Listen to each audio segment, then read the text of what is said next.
नमस्कार, मैं ताबिश हुसैन। कोरोना से खतरे और उसके बचाव पर हमारी इस खास पेशकश में आपका स्वागत है। देश में कोरोना वायरस के मामले 74 लाख के पार पहुंच गए। नए मामलों की रफ्तार हल्की जरूर हुई है, लेकिन खतरा कम नहीं हुआ है। कोरोना से देश में अब तक 1,12,000 से ज्यादा लोगों की मौत हो चुकी है। देश में पिछले 24 घंटे में कोरोना के 62,212 नए मामले आए और पिछले 24 घंटे में 837 मरीजों की कोरोना की वजह से मौत हुई है। कोरोना वायरस का रिकवरी रेट 87.78% है और राहत की बात यह है कि 1 सितंबर के बाद से पहली बार एक्टिव मामले 8 लाख से नीचे हैं।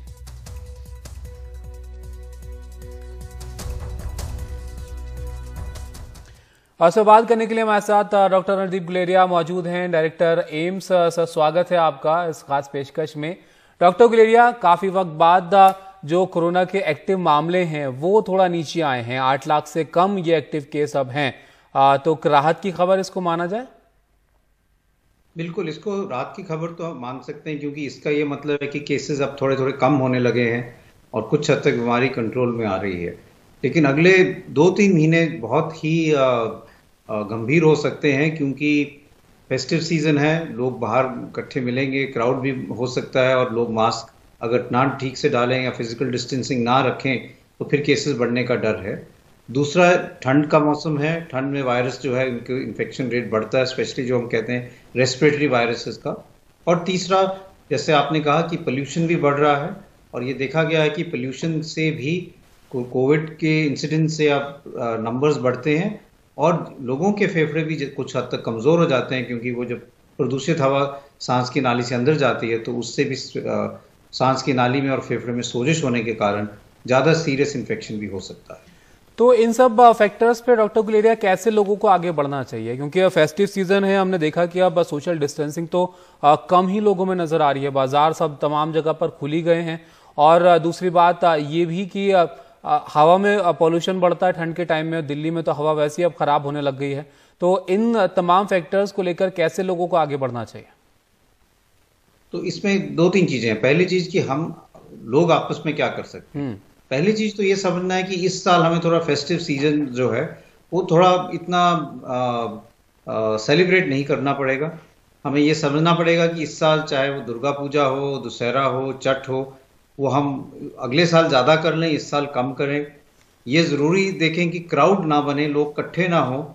अगर कुछ एक्टिविटी घर में करनी है तो बाहर करें, अंदर ना करें, और कम लोग इकट्ठे हों, क्योंकि ये बात देखी गई है और ये भारत में नहीं बाहर भी देखी गई है कि अगर लोग इकट्ठे हो जाएं, फिजिकल डिस्टेंसिंग ना रखें, अपना मास्क ऊपर ना रखें, तो ये ऐसे इवेंट सुपर स्प्रेडिंग इवेंट बन सकते हैं, जिसमें एक व्यक्ति जो इन्फेक्टिव है वो बहुत ज्यादा लोगों को इन्फेक्शन दे सकता है, और वो इन्फेक्शन फिर वो लोग अपने घर ले जाएंगे और फिर घर में औरों को इन्फेक्शन होगा और इससे एकदम केसेस का स्पाइक हो सकता है। और इस सब के बीच डॉक्टर गुलेरिया से जुड़ा हुआ एक सवाल है कि अब ठंड के मौसम में सर्दी खांसी लोगों को आमतौर पर हो जाती है।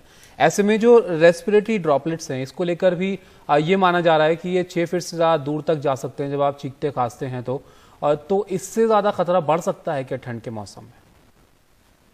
ठंड के मौसम में जो वायरस है वो जो टेम्परेचर कम होता है ह्यूमिडिटी के कारण हवा में ज्यादा देर तक रह सकता है, और इसलिए वो उसकी इन्फेक्टिविटी या चांस ऑफ इन्फेक्शन बढ़ सकता है। दूसरा, ठंड के मौसम में ये भी होता है, क्योंकि ठंड होती है, सब लोग घर के अंदर रहते हैं, और क्योंकि हम घर के अंदर रहते हैं और वेंटिलेशन नहीं होती तो क्राउड भी करते हैं, तो एक से दूसरे को इन्फेक्शन फैलने के चांसेस सर्दी में ज्यादा हो जाते हैं, क्योंकि लोग बाहर कम रहते हैं, अंदर ज्यादा रहते हैं, और वहां पे फिर इन्फेक्शन फैलने के चांसेस ज्यादा हो जाते हैं। और जैसे आपने कहा कि ठंड के मौसम में और वायरसेस जो हैं वो भी एकदम ज्यादा आ सकते हैं। हमें पता है कि H1N1 स्वाइन फ्लू भी इसी टाइम में ज्यादा बढ़ता है, तो इसलिए कई जो रेस्पिरेटरी प्रॉब्लम्स हैं वो अगले कुछ महीनों में बढ़ सकती हैं, और इसलिए हमें ज्यादा इस साल ध्यान रखने की जरूरत है कि पोल्यूशन भी हम बढ़ने ना दें। और ये जो दोबारा कोरोना वायरस होने के मामले डॉक्टर गुलेरिया सामने आए हैं, आईसीएमआर ने माना कि भारत में 3 ऐसे मामले सामने आ चुके हैं। इसको लेकर जरा आपसे जानना चाहेंगे, क्योंकि ऐसा माना जा रहा था कि एक बार आपको ठीक हो गए आप कोरोना से तो आपके शरीर में एंटीबॉडीज बन जाते हैं, तो आपको खतरा कम से कम हो जाता है। तो यहाँ पर लोगों को किस तरीके से ध्यान रखना चाहिए, क्योंकि एक बार और आप संक्रमित हो सकते हैं अगर आप ठीक हो गए तो भी? तो पहली चीज तो ये समझना चाहिए कि अगर आपको एक दफा कोविड हो गया तो इसका ये मतलब नहीं कि आपको इम्यूनिटी मिल गई है। पूरा आपको अपनी सावधान जो है वो बाद में भी रहना है, चाहे मास्क की बात करें, फिजिकल डिस्टेंसिंग की बात करें या हैंड वॉशिंग की बात करें। अभी तक जो केसेस आए हैं वो एक्चुअली बड़े गिने चुने केसेस हैं जो री इन्फेक्शन के हैं। अगर हम पूरी संख्या देखें जितने हमारे पॉजिटिव केसेस हैं उसमें से बहुत कम परसेंटेज ऐसा है जो हम कह सकते हैं कि री इन्फेक्शन है। इसलिए अभी ये इतनी मेजर प्रॉब्लम नहीं लगती as in a holistic manner. लेकिन ये बात सही है कि कुछ लोग ऐसे हैं जिनको जब इन्फेक्शन होता है कोविड से उनकी बॉडी में इतनी इम्यूनिटी नहीं बढ़ती जो जिससे उनको आगे के लिए प्रोटेक्शन मिल पाए, और आस्ता आस्ता अगले 3-4 महीने में वो प्रोटेक्शन कम हो जाती है और वो उनको फिर से इन्फेक्शन होने के चांसेस हैं। ये हमें अभी कुछ अगले महीनों में और इसके बारे में और पता चलेगा, जैसे अगर और केसेस आते हैं तो उस पर कुछ हद तक रिसर्च हो सकती है। लेकिन अभी नंबर ऑफ केसेस बहुत कम हैं, गिने चुने केसेस हैं, इसलिए ये मेजर प्रॉब्लम अभी लग नहीं रही है।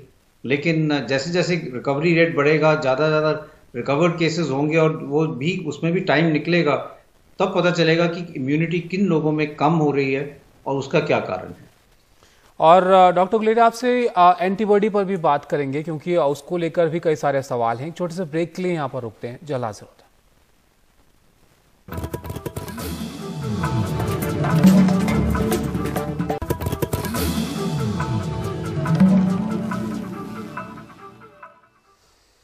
ब्रेक के बाद आपका स्वागत है हमारी इस खास पेशकश में। डॉक्टर गुलेरिया हमारे साथ बने हुए हैं। डॉक्टर गुलेरिया, ब्रेक से पहले हम बात कर रहे थे कोरोना से दोबारा इन्फेक्शन न होने के बारे में। यहाँ पर एक सवाल एंटीबॉडीज को लेकर भी है कि कितने वक्त तक एक इंसान के शरीर में एंटीबॉडीज रहते हैं। अगर आप कोरोना से एक बार संक्रमित होते हैं तो आपके शरीर में एंटीबॉडीज बनते हैं। इसमें एक रिसर्च ये भी आई है कि करीब 7 हफ्ते बाद जो है एंटीबॉडीज नहीं मिले हैं शरीर में, तो माना जाए कि 3 महीने करीब का वक्त के बाद आपके अंदर खतरा ज्यादा बढ़ जाता है। तो एंटीबॉडी जो अभी तक देखे जा रहे हैं, अगर हम इम्यूनिटी की बात करें कि किस टाइप की हमें इम्यूनिटी मिल सकती है किसी व्यक्ति को, तो 2 टाइप के हमें वहाँ पे बॉडी में इम्यून रिस्पॉन्स होते हैं।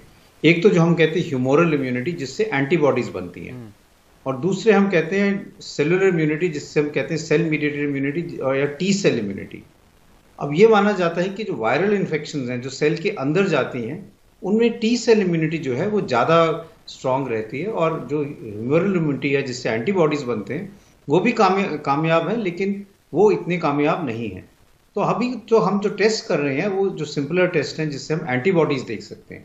अब ये हो सकता है कि आपकी एंटीबॉडीज कम हो गई हैं लेकिन आपकी जो टी सेल इम्यूनिटी है वो अभी भी परसिस्ट कर रही है और इसलिए आपको कुछ हद तक प्रोटेक्शन है।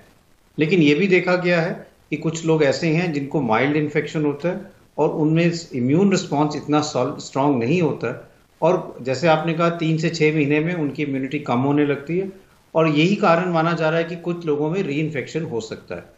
लेकिन इसमें हमें और स्टडी करनी पड़ेगी क्योंकि इससे वैक्सीन पे भी इम्प्लीकेशन है कि अगर हम वैक्सीन दे तो वो किस टाइप की इम्यूनिटी देती है और वो इम्यूनिटी कितने देर तक रह सकती है किसी व्यक्ति में, क्योंकि वैक्सीन भी एक इम्यूनिटी देने का साधन है जिससे हर्ड इम्यूनिटी बढ़ती है।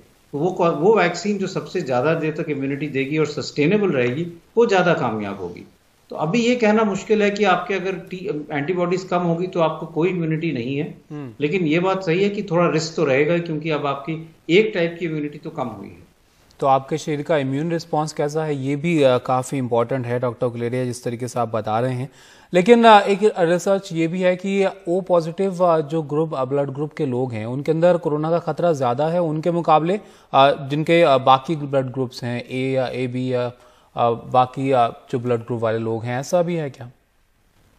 तो ये एपिडेमियोलॉजिकल स्टडी है, इसमें कई स्टडी ऐसी हैं जिन्होंने जो लोग जिनको इन्फेक्शन हुआ जो ठीक हो गए, माइल्ड इन्फेक्शन हुआ जिनको सीरियस हुआ, उनके कई फैक्टर स्टडी किए गए। उसके साथ ब्लड ग्रुप भी देखा गया कि अगर आपको ओ पॉजिटिव है या ए बी है तो उसमें क्या रिस्क फैक्टर है या नहीं, और ये उन्होंने एपिडेमियोलॉजिकल स्टडी से देखा कि इस ब्लड ग्रुप से भी कुछ वेरिएशन है।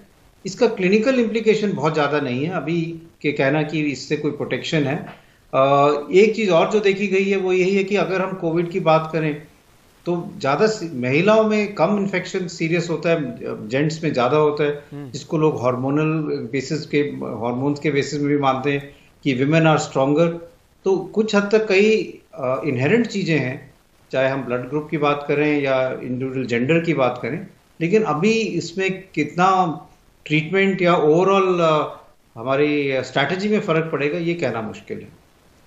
और जैसे कि आप बता रहे थे कि वैक्सीन को लेकर जो इंतजाम किए जा रहे हैं वो इस बात पर भी निर्भर करता है कि जो वायरस है वो किस तरीके से रिएक्ट करता है, क्योंकि हमने देखा कि म्यूटेशन देखने को मिला था कोरोना वायरस को लेकर, ये स्टडीज में बात सामने आई थी। लेकिन भारत में डॉक्टर गुलेरिया जो 2 स्टडीज हुई हैं उसके मुताबिक आनुवांशिक रूप से स्थिर है कोरोना वायरस, यहाँ पर म्यूटेशन ज़्यादा नहीं हुआ है। तो कोरोना की जो वैक्सीन अब आएंगी उनके लिए एक राहत की खबर है।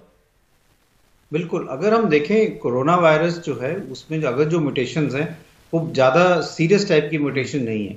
एक जो म्यूटेशन थी D614G जो लगा कि ये वायरस काफ़ी चेंज हो गया है। कुछ रिसर्चर्स का ये मानना है कि इससे वायरस जो है ज़्यादा इन्फेक्शियस हो गया है, लेकिन सीरियसनेस उसकी विरुलेंस उतनी नहीं बढ़ी है। तो वायरस के इन्फेक्शन की फैलने के चांसेस ज़्यादा है, लेकिन वो ज़्यादा सीरियस डिजीज़ करे ये अभी क्लियर नहीं है। लेकिन अनलाइक अदर वायरसेस जैसे इन्फ्लुएंजा का वायरस है जो बहुत रैपिडली म्यूटेट करता है, कोरोना का जो वायरस है वो म्यूटेट बहुत स्लोली करता है और अभी तक जो म्यूटेशन है उस स्पाइक प्रोटीन पे इतना नहीं है जिससे हम ये कह पाएं कि वैक्सीन पे असर पड़ेगा, क्योंकि वैक्सीन जो है वो एक ग्लाइकोप्रोटीन जो स्पाइक प्रोटीन है उसके अगेंस्ट है।